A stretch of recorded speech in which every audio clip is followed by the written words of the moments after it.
Greetings, ladies and gentlemen, and welcome back to another Dragon Quest XI character analysis video. I do apologize, it's been a little while since the last one, but yes, we are back with the Serena video today.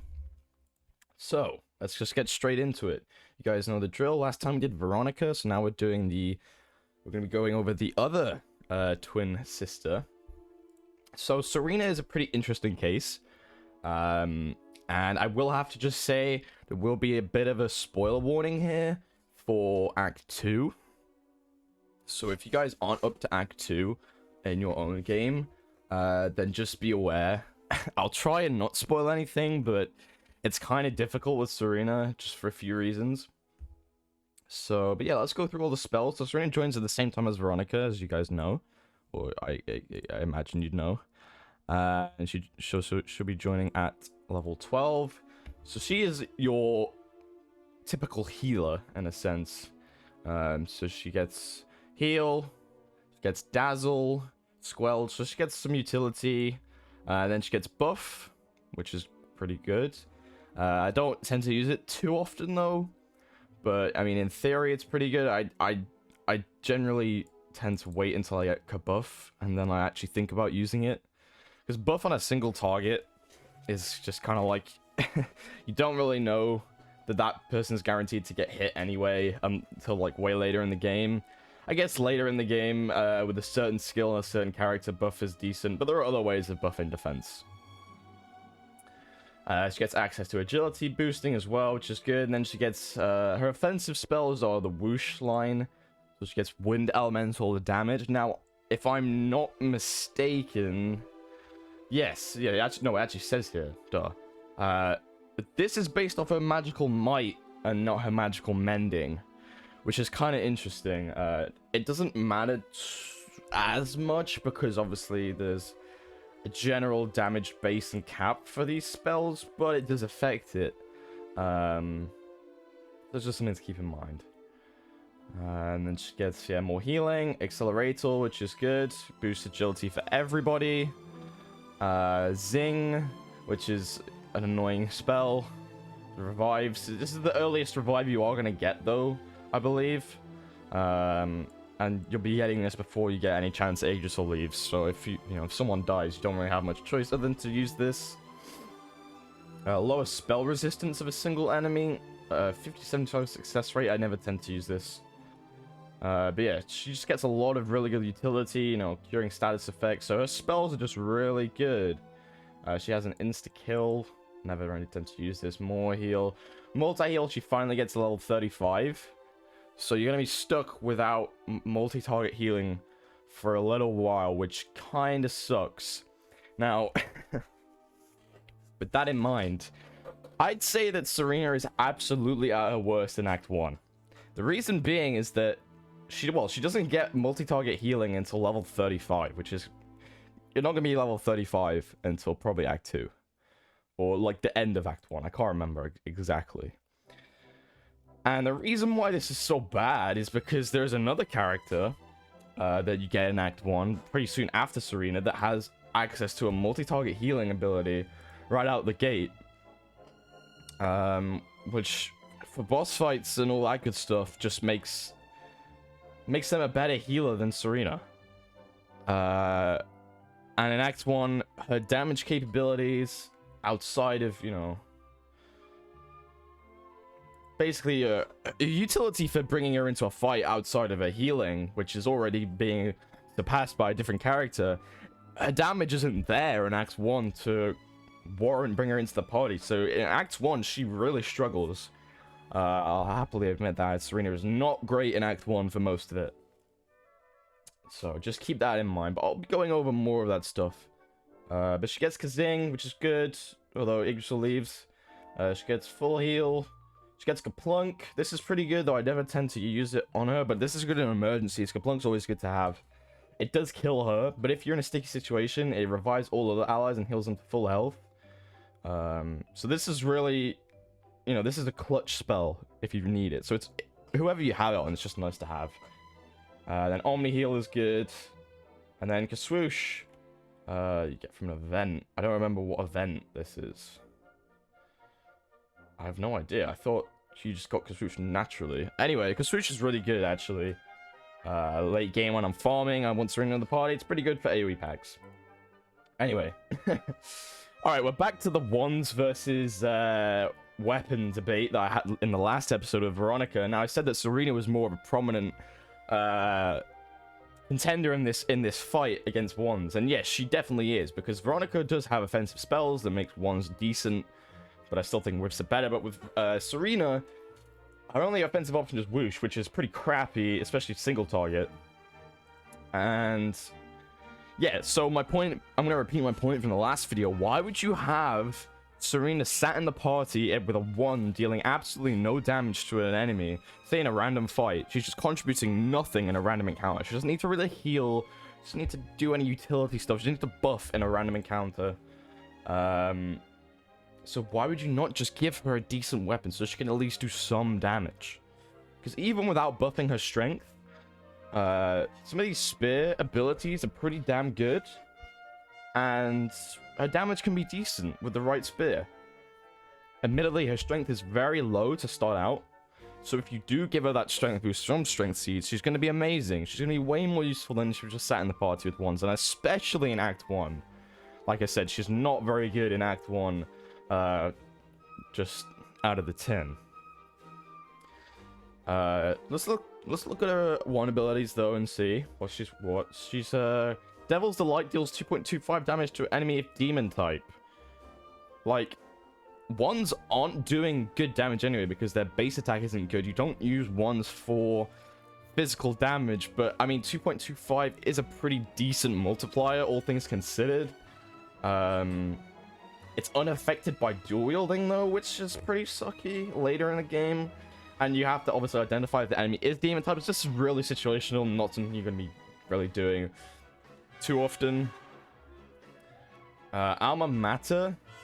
This is like, yeah, it applies a buff to an ally that lets them survive attacks that would kill them. Think the Endure ability from Pokemon, if you're familiar with Pokemon. It's basically the same thing. I never really tend to use this. However, there are weapons and equipment in the game that can give you this innate, like, as a buff, in the late game. That's the only time I ever, like, make use of this.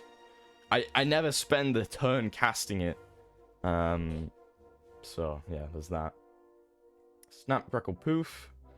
Renders them immune to status effect, except insta-kill ones. Yeah, this could actually be pretty good.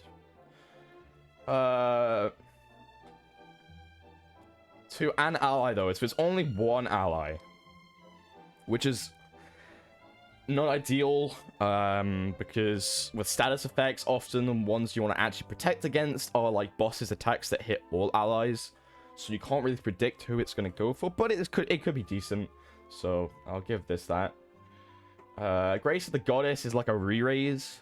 So if you're killed, you get revived. This also is on some equipment late game.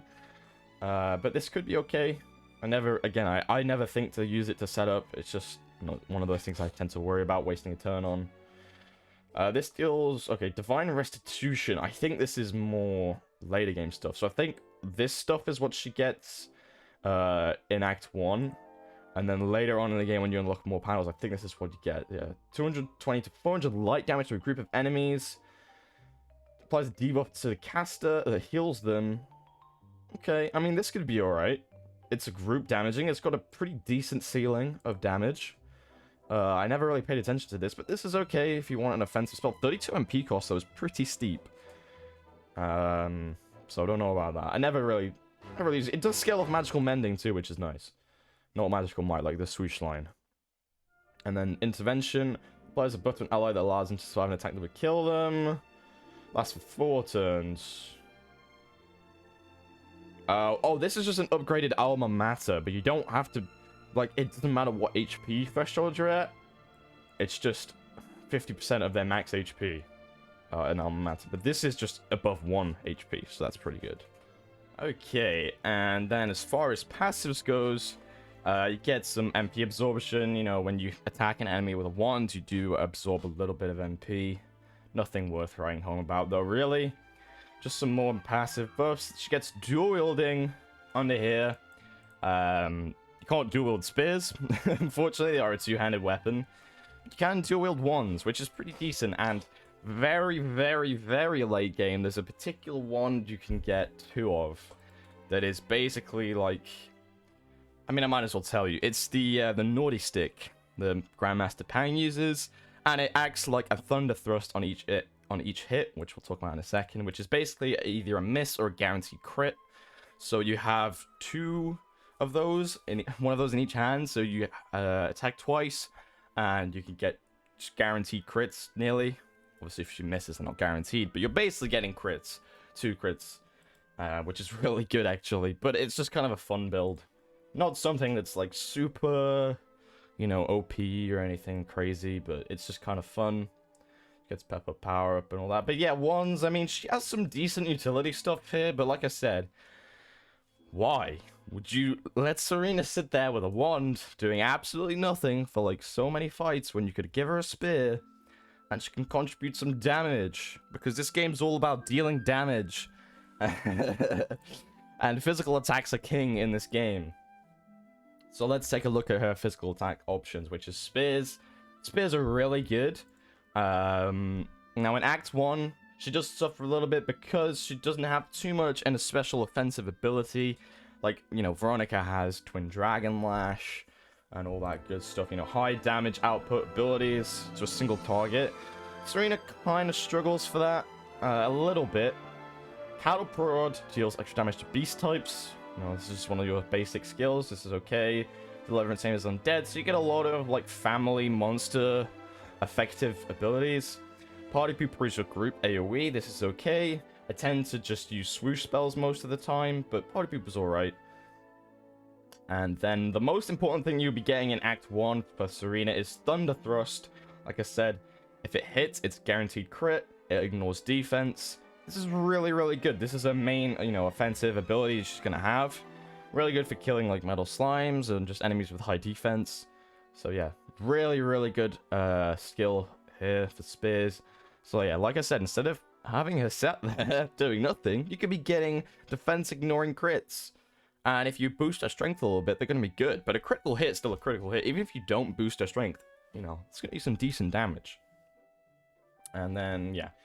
By the time you get to Act 3, she gets all this extra stuff. Crushed Ice is probably her best offensive ability in terms of spears. Basically 3.6 times your damage total. It's 4 hits of ice damage. Each hit can crit. It's a low chance, though. The only problem with this is that it is ice damage, so unlike something like Multi-Thrust, which is a traditional 4-hit spear skill, it's ice damage, which means that enemies who resist ice or resist any elements, like elemental damage, if they resist ice, it's going to do pretty shitty damage, which I have seen happen. There's a fair handful of enemies that do resist ice, which does kind of suck. When that's not a problem, this is really good. So yeah, definitely make use of Crushed Ice. These two, Thunder Thrust and Crushed Ice, are her best, like, offensive abilities. I feel like Water increases parry chance, evasion chance, and enables counterattacks. This is really good. If you know Serena's gonna be sticking in your party, and you want to have her, you know, set up and buff, this is a really great defensive choice. Counterweight, though, increases evasion to 100% and enables counterattacks for 1 turn. I would always go with be like Water personally. I know this raises evasion to 100%, but this is only gives counter attacks for 1 turn and doesn't increase parry chance as well. So I think overall this is just be like Water's just better. And okay, yeah, because switch we get from the spear tree. That's what the event is. I completely forgot about that. For some reason it's under the spears tree. I don't know why, but it's there. And then she gets, yeah, a bunch of crit, parry chance. So spears are just great. I highly recommend giving Serena a little bit of investment in strength, just a little bit, and she will do so much more for you than she would otherwise, and it's just fun. I think Serena with spears is just way more fun. That's the whole point of playing the game, right, is to have fun. I'm not trying to tell you what to do and not do, but I'm just saying I urge you to try it out. You may have a lot of fun with it if you haven't tried properly using Serena with spears before. I highly recommend it. And then finally, Harpistry is pretty basic. I think it's kind of crap, personally. I never use these. but it can be good if you know what you're coming up against. I just never really bother. Hymns apply a buff that reduce the specific element. I was gonna say elemental, and then I said element, and then it says element. I can't talk today. It's still early. Well, it's still early for me. I know it's midday. But yeah, I just think these aren't very good. I never really use them. Holy hymns boost their effectiveness, but you don't really get these till Act 2 and 3.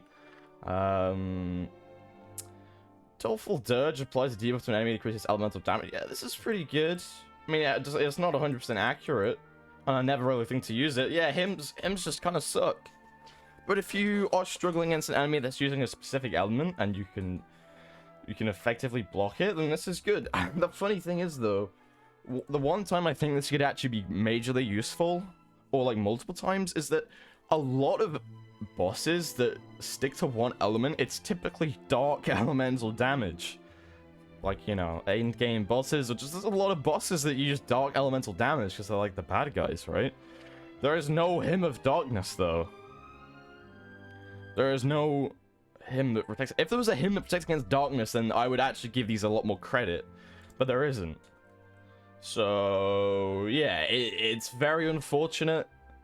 She gets some the best things that are in here are the passives, and even then they're just kind of whatever. They're just kind of there. That's kind of nice, but yeah, you really don't need to prioritize this. It's not great. So with all that in mind, so yeah, Serena's an interesting character. Now, I didn't get into spoiler territory, actually, because I didn't actually end up needing to, but I'll kind of go over it now. So, you have been warned. This is a spoiler warning if you are not in Act 2 with Serena. But yeah, so Serena, if you're in Act 2, you obviously know that Serena becomes the Sage. So, in Act 1, Serena goes from being your worst party member because Sylvando has Hustle Dance. He is a much better healer than Serena in Act 1 for party healing in battle. And Serena's damage, if you haven't raised her strength, is not very good. She really only has Thunder Thrust anyway. She's not that great. She goes from being not that great to in Act 2 when she joins, she is your best character. Because she gets access to Veronica's whips, she has Twin Dragon Lash, which is still going to be one of your best offensive abilities in the game. She has all the access to all kinds of magic. She has multi-heal. She's just off the charts in Act 2 because she is Veronica combined. So everything that's good about Veronica gets given to Serena, and she's now one character, which is just insane. So there is, in Act 2, there is never a reason to take Serena out of your party unless she is dead. So make use of Serena. Act 2 Serena is incredibly fun, and then when you get to Act 3, she'll unlock a lot more of these extra skills and stuff like that. And anyway, that music was pretty climactic. I just have a Dragon Quest playlist playing in the background. It's not edited in, so it's kind of funny when I can hear it. But yeah, and when you get back to Act 3, yes, she's not the same, and you will miss Sage Serena, but you get Veronica back, and you get a lot more useful stuff for in Act 3. But, I mean, Serena Sage, Act 2 is fucking fun as balls, so I give Serena some credit for that. But yeah, I admit that in Act 1, Serena's pretty bad. Especially if you don't raise her strength. If you raise her strength, then she's gonna be a lot better for you, which I advise doing. So yeah, that's really all I have to say about Serena. Thank you guys so much for watching. I'm sorry it was a little while for this one. Next time we will be going over the Great Sylvando, so look forward to that. That's gonna be interesting. I will say I think Sylvando is arguably the worst character in the game, which is not saying much, but I do think he is the worst character in the game. So if you want to see why I think that, and my opinions on Sylvando, then be sure to subscribe, like the video, it really helps out a lot, share it wherever. I really appreciate it, and I will see you then. Goodbye.